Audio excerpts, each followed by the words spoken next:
Angels! Kamusta? Welcome back to Pinay Angel Tarot. This reading is a love message for no specific sign. This is for anyone, kahit ano man ang zodiac sign mo. Take note na general reading to, kaya maaaring mag-resonate o hindi. Pero pag nag-resonate, i-comment nyo para alam ko.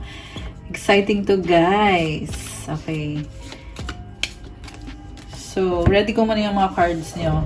Kung kailangan nyo po ng gabay, pwede kayong magpa-private reading sa akin. Message nyo lang ako sa Facebook page ko, Pinay Angel Tarot, or sa Viber or sa WhatsApp para mas mabilis. Nasa description box yung contact number ko. And again, for those na gustong umorder ng crystals, mag-message lang po kayo. Nakapost naman po lahat sa Instagram ko eh. So, tingnan nyo na lang po doon. Meron crystals for love, for wealth, prosperity, abundance, for self-confidence, to attract money, and for motivation, at marami pa pong iba. For protection, meron din.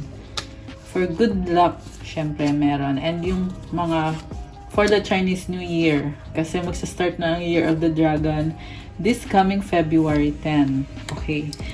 So, very colorful ng cards natin. Excited ako kung anong kalalabasan ng reading. Okay, so buksan na natin yung unang mensahe para sa'yo. Honor your beauty, Archangel Jophiel. Nice naman ito. Parang beauty, ibig sabihin, physical na ganda. Oh my gosh, guys. Ganda mo ah. Okay. Next card, recognition. The divine will help you recognize signs and miracles. Clarity. Take time to think about your situation to gain clarity. Remarkable. Notice everything remarkable in your relationships. Parang ang daming mo mga realization ngayon. Yung iba sa inyo na-recognize. And meron kayong mga iniisip na nagkakaroon ng clarity. Kita mo merong light bulb. Light bulb moment. Oh, very nice. Okay. So, recognition posibleng sa career din yan. Spiritual din to, guys eh. Mukhang marami kayong 222 on the clock right now. I was gonna say na maraming signs, tapos nagpakita yung angel numbers 222. So, kaya yung mga signs na yan, ginagabayan ka na ipagpatuloy mo kung ano yung mission mo or kung ano yung ginagawa mo sa buhay kasi you are on the right path. May kanya-kanyang meaning din yan, guys. Okay, yung mga angel numbers na yan. So, tingnan natin from the tarot. Overall energy is 3 of Pentacles. Pinag-aaralan nyo yung situation nyo. And I feel like merong partnership sa inyong dalawa ng taong ka-deal mo. Sinusuportahan yung isa't isa. Parang palagi mo iniisip kung paano na siya, or ikaw, iniisip ka din niya. Alam mo yon, meron kayong responsibilidad sa isa't isa. Ang focus mo ngayon is Queen of Cups. Uy, ang ganda ng card mo. Gusto mo maging masaya, full of love and opportunities. Maraming opportunities. What crosses you is 9 of Pentacles. Ang problem lang dito, parang nasanay kang mag-isa. Kasi, very independent person ka. So, siguro, oo, mahal mo yung taong yan. Pero, iniisip mo kasi na okay ka naman mag-isa. Kaya, yan yung pumipigil sa'yo. Na instead na bigyan mo ng panahon yung relationship nyo, minsan, iniisip mo na lang na sarili ko muna kasi may kailangan pa akong gawin, may gusto pa akong ma-achieve.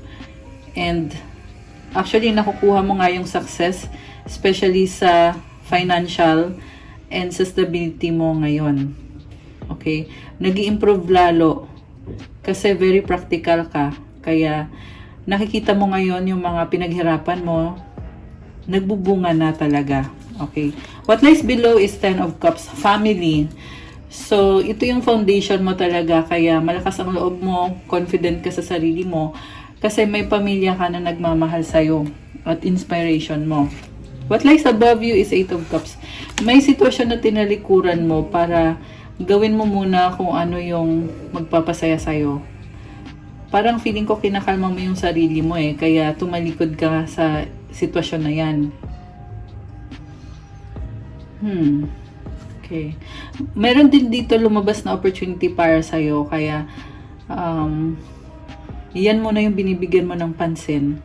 Meron kasing kailangan ayusin dito eh. Ayun, kita mo yung moon tsaka sun nag-eclipse, di ba? Okay. Mamaya ika-clarify natin yan. So, what lies behind you is Knight of Swords. Oh, may biglaang energy. May nangyayari sa past na biglaan. Okay, what lies before you is the Lovers. Wow, guys.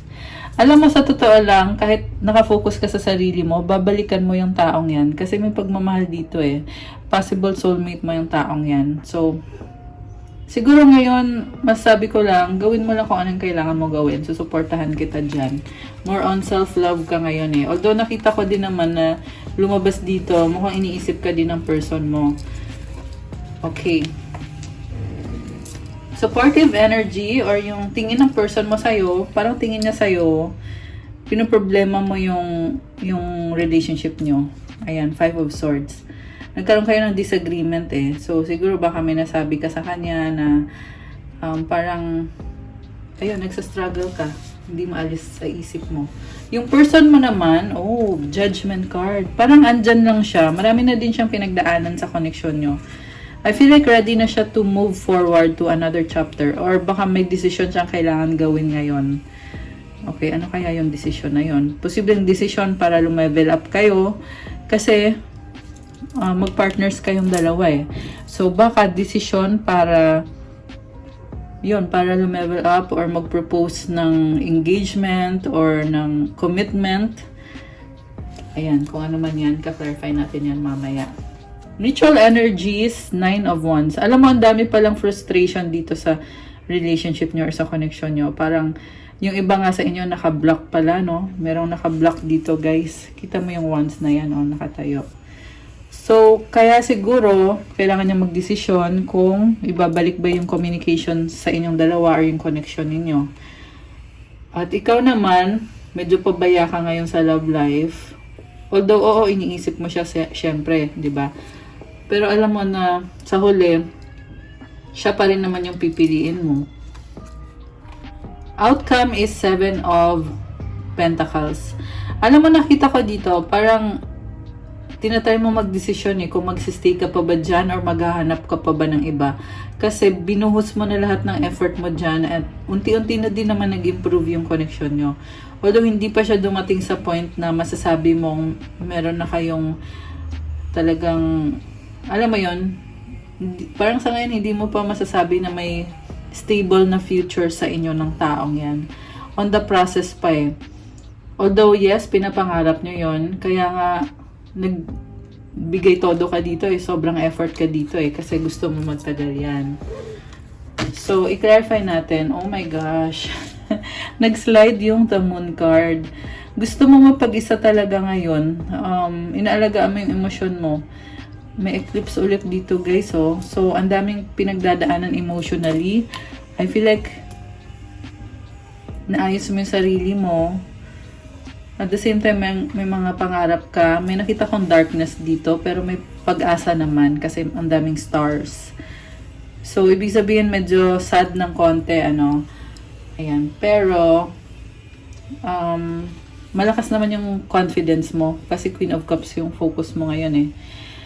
Confidence in terms of kung ano yung gusto mong gawin para sa sarili mo. Okay. So, clarify natin. So, meron palang partnership dito. I-clarify natin yon. Okay. Oh my gosh! 3 of Swords. 4 of Pentacles and 4 of Swords. Nasa healing process ka ngayon. Kaya pala, nag-hold back ka eh. Alam mo, partnership pinag-aaralan mo, pero nasaktan ka dito. Ngayon parang masasabi mo na na-improve mo na yung sarili mo. Kaya pinipili mong mag-heal na lang muna. Yun pala yung nangyayari dito. Kaya ayaw mong kumonek sa kanya. Kaya mas gusto mong mag-isa.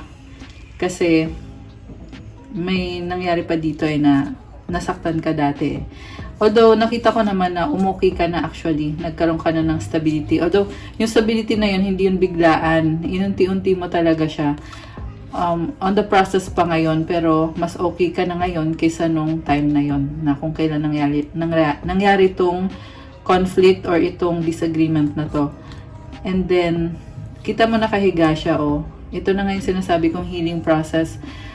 ang sabi lang dito sa cards mo guys, choice mo yon kung lalapit ka ba sa kanya o hindi. Kasi sa nakita ko, okay na okay ka ngayon na mag-isa or ayaw mo mag-risk. Pero pag nag-risk ka, pwede din naman. Open naman yung opportunity. Andito lang kasi kita mo yung window, merong mga stars dyan. Ibig sabihin, andyan lang yung opportunities. It's up to you kung i-grab mo na ba yan o ano. Pero kasi mas pinipili mo sa ngayon talaga na yung emosyon mo ay alagaan mo. Okay, so bakit ka nga ba tumalikod? Ito muna tingnan natin. 8 of Cups. So, King of Swords, 6 of Cups. Oh my gosh. 2 of Cups. Alam mo, meron nakita ko dito. Pwede tong ikaw, pwede tong siya yung person mo. Pero ang nakita ko dito, kahit na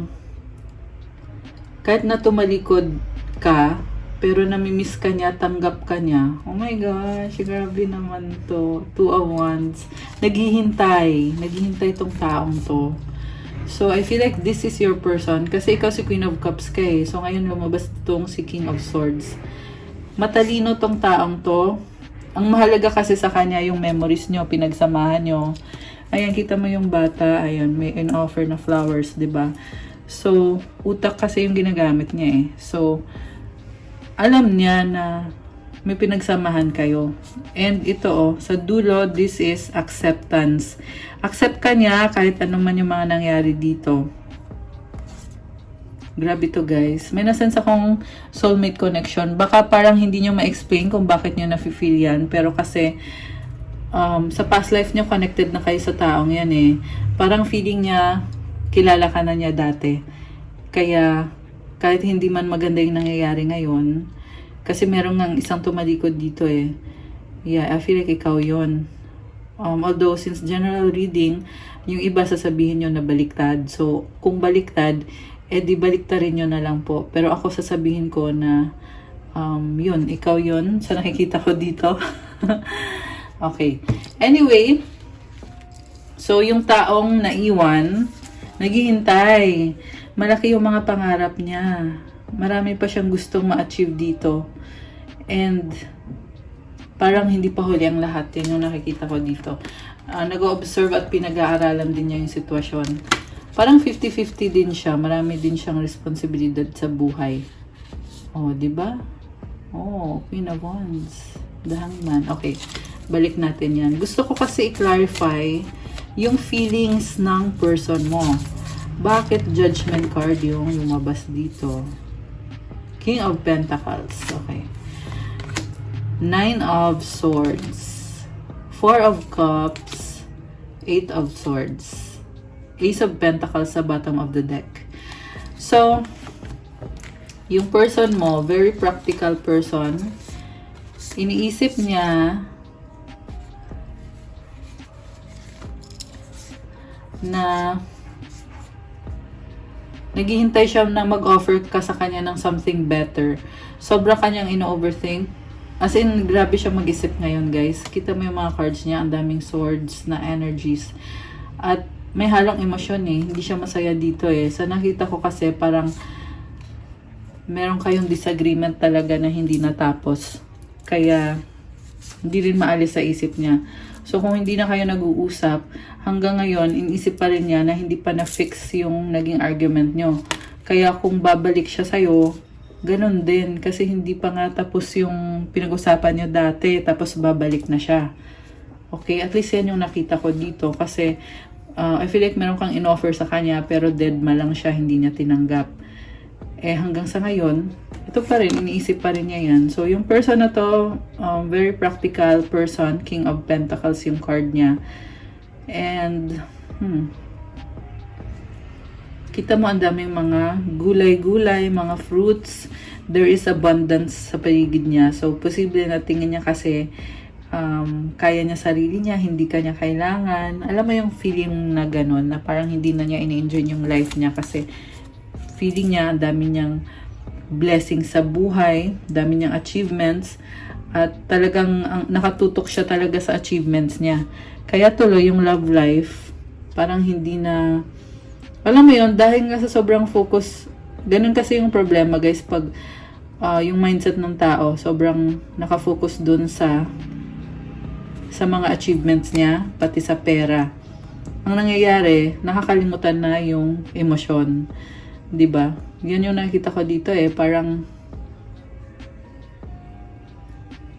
mas fina-follow niya yung isip niya kaysa sa puso niya. Ayan. Pero sa totoo lang, hindi siya masaya Ayan. Ang tagal na kasi niyan, yung unfinished business ninyo, matagal na. Ayan. Kita mo, nakaupo siya sa puno. So, yung puno, it symbolizes wisdom na kahit ganito na yung mga nangyari, pero nagkaroon siya ng realization na ito yung gusto ko, which is hindi ko pa na-achieve sa ngayon. Nakakaloka naman to. Nakakaloka yung person nyo, Okay, so i-clarify pa natin. So, ano ngayon ang gagawin ng person mo? Oh my gosh, lumabas ulit. Ace of Pentacles. Guys, may offer siya sa'yo. Actually, kanina nasa bottom of the deck to, diba? Oh my gosh. Ace of Cups, bagong simula. Oh my gosh, ayan. Confirmation, may offer sa'yo. Dalawa yung offer. So, Ace of Pentacles and Ace of Cups.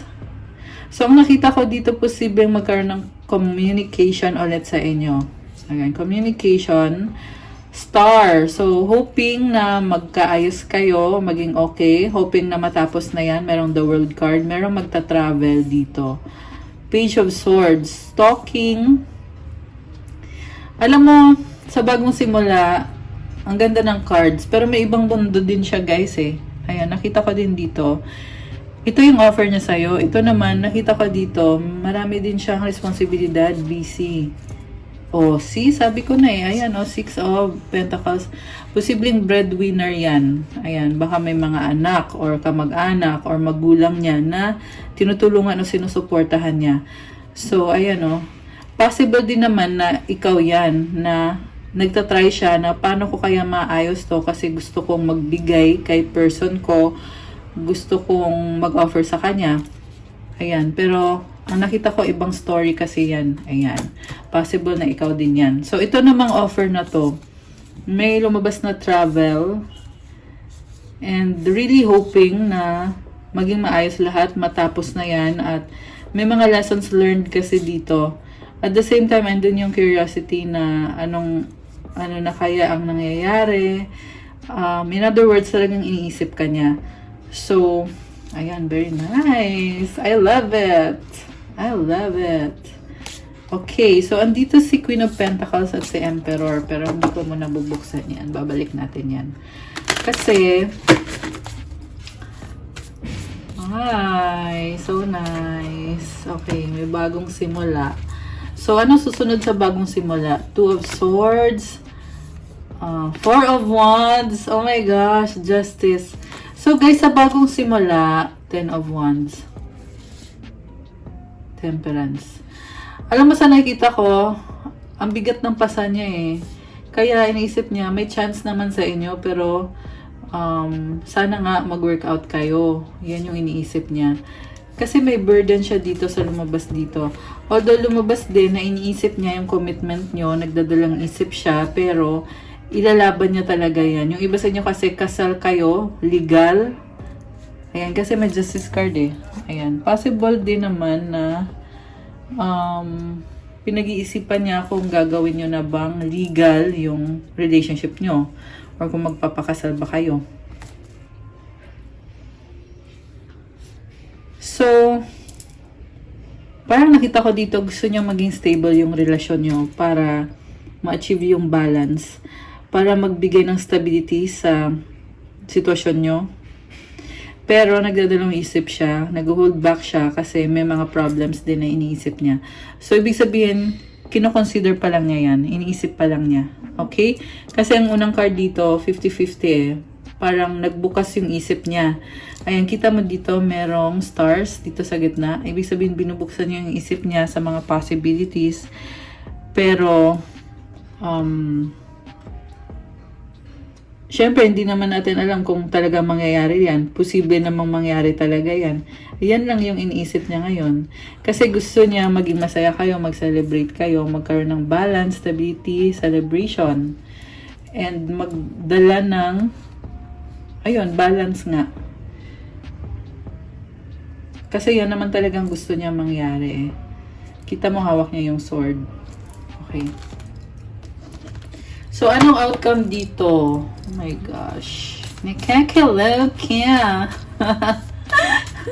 Anong outcome? Okay. Page of Wands, Three of Wands. The Empress. Strength. Okay.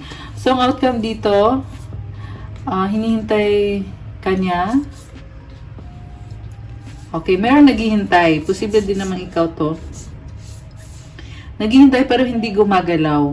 Ayan, parang, alam mo sa nakita ko dito, hindi kayo kompleto kung hindi kayo okay. Ganyan yung feeling eh. And this person is making the most out of the situation. Na parang in-enjoy lang yung life. And nakita ko dito in love. In love to si Empress. Parang, nakikita nyo na yung sarili nyo na siya na yung gusto nyo makasama for the rest of your life. Ayan. Or baka siya yan para sa'yo. Ganun yung feelings niya para sa'yo. And strength, ibig sabihin malakas ang loob nito kahit parang hindi siya nag-e-effort or hindi siya gumagalaw. This is inner strength na kahit maraming problema pero nagpapaka-strong. Ayan. Actually, parang na-feel ko nga dito, may gustong sabihin sa'yo. May gustong sabihin sa'yo na hinihintay ka. Ayan. Minamanifest ka ng taong yan. Grabe! Okay. Gusto ko kumuha ng additional pa na cards. Okay. Additional na cards. Temperance. Sabi dito, nag-a-adjust. Talagang gusto niya mag-workout yan. Oh my gosh! Six of Wands and the Ace of Wands. This is victory, success, and this is attraction, new beginning. Parang may na-feel ako dito na magmo-move forward yung connection nyo. Kung naging stagnant man yan. Anong gustong sabihin ng person mo sa'yo ngayon? It was my fault but I blamed you. Oh my gosh. I feel like nagkaroon ng drama. Madramang pangyayari dito. I couldn't let you get close to me. I want to be more than friends. I'm starting to understand our connection. I'm so attracted to you. You speak to me through music. Oh my gosh! Guys, the timing just wasn't right for us. I lost myself for a little while. O, diba? Attracted sa'yo yung taong yan. Ano pa ang mga gusto niyang sabihin sa'yo na hindi pa niya masabi or hindi niya nasabi?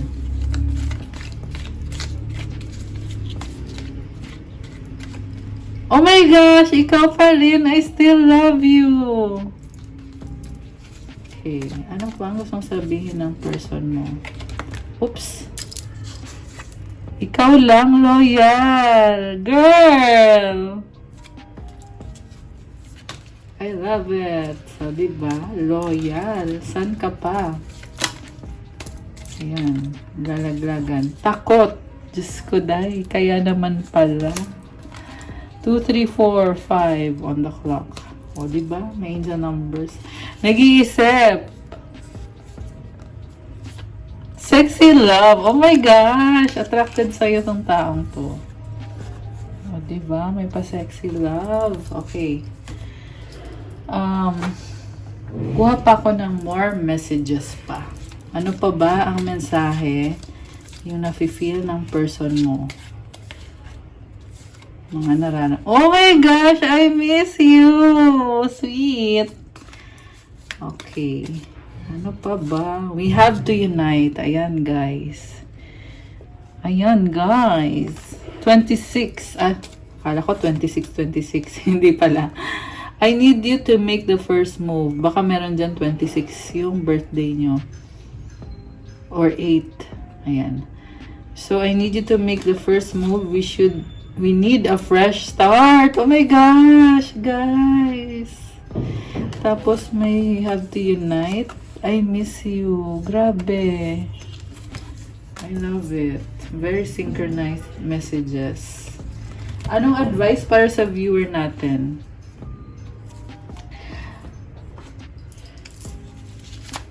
Ay! Lumipad. Balik ka muna. Huwag kang lumipad.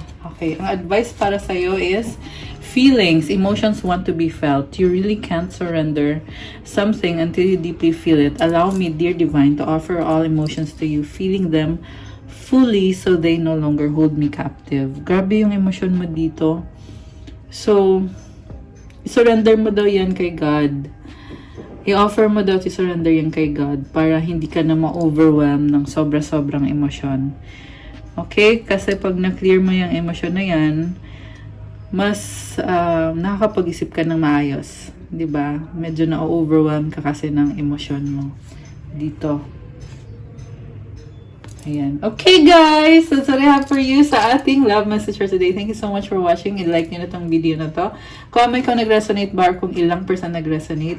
Kailangan ko yung mga comments nyo. Syempre, para alam ko kung nag-resonate ba. Diba? Kailangan ko malaman yun guys. And kung bago kayo dito, welcome and please subscribe. Kailangan ko po yan para tuloy-tuloy lang ang paggawa natin ng more love readings para sa inyo.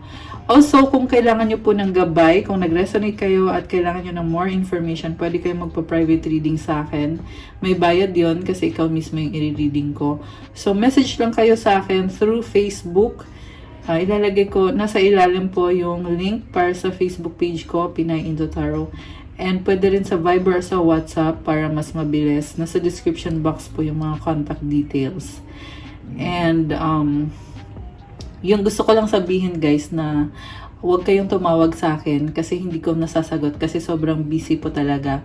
Kaya kung kailangan yung ng reading, i-chat nyo na lang para masagot ko kayo. 'Di ba? Kasi yung tumatawag, hindi nyo rin naman ako nakakausap eh. Kasi kailangan po ng schedule bago magpa-reading dahil may instructions ako sa inyo bago gawin yung reading. So, ganun po yun. Although mabilisan lang naman, kunyari, nagpa-schedule ka today, available ako malamang the next day, available na ako niyan.